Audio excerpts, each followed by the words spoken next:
Hey guys, how's it going? I was been looking through some Christian news recently and news related to the church and the kingdom as a whole, right?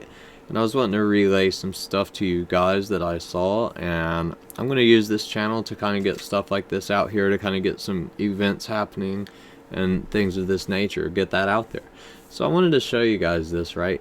And I'm going to go through this article a bit and we'll see what it says. It says at least 40 members of New Bethesda Jesus Tribal Ministry in Mikwar Village remain sheltered at church 2 weeks after the village council banned them from the community unless they renounce their faith.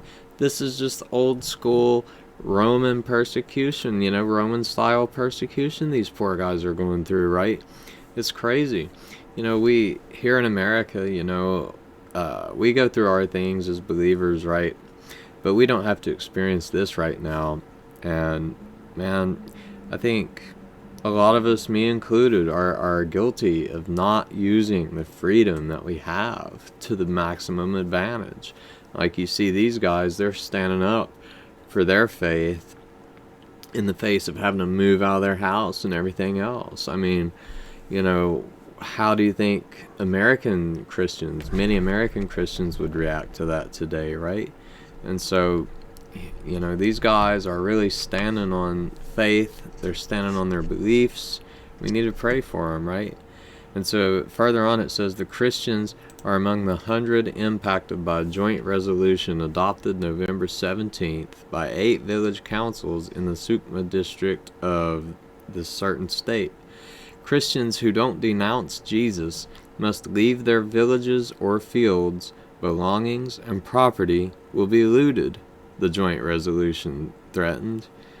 When the Christians in Mikwar village tried to file a police complaint on November 18th, they returned home to find a mob of at least 1,500 individuals looting their agricultural harvest and demanding they either renounce their faith or flee the village. Christian Solidarity Worldwide reported. That is insane.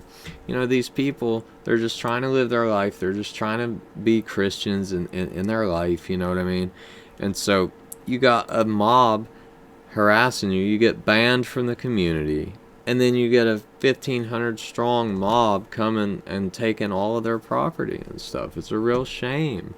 But God sees what's going on. God hears their cries, and He will get them through this. He will deliver them through this, and they will be better off on the other side in some way, shape, or form. If they stick to God, God recognizes us, even in the quiet, even when no one else sees. He's recognizing us.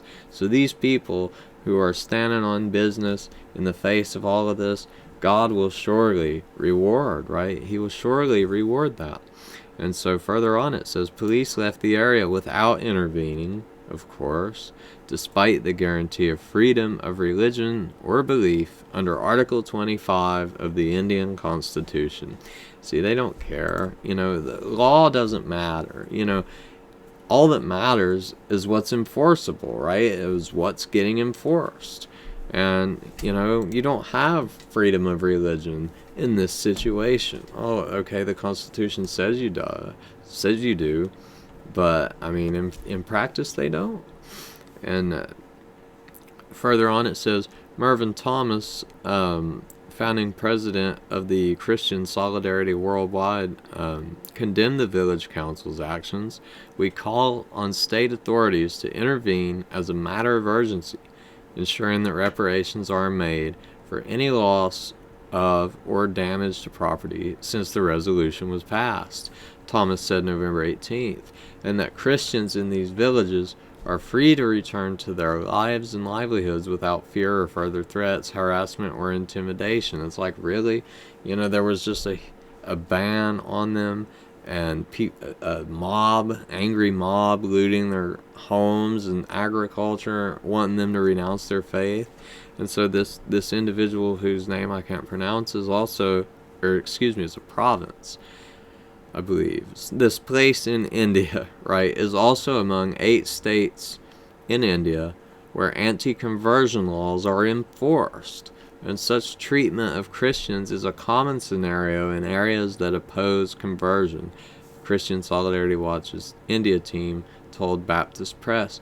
That's terrible. We are seeing this in the real world, where brothers in other countries are facing this. They're being illegalized. It says anti-conversion laws are enforced, right? It says they're enforced.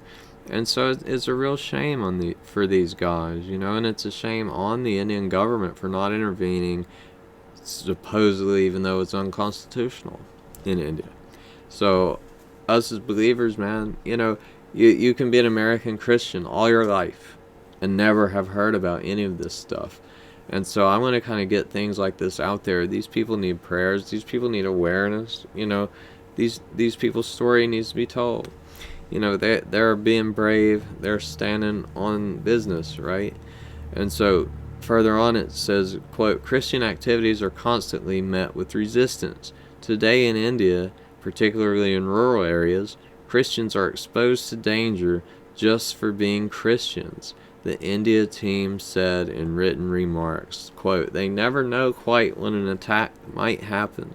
The triggers could even be something as simple as Christians gathering in a home for a private prayer meeting or Bible study. Now, this is devilish. This is some demonic energy going on in India.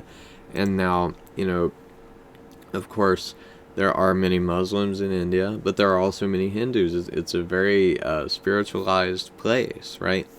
But for some reason, as many times, right, for some reason, Jesus and Christianity gets singled out as like some terrible faith that everyone tries to dump on.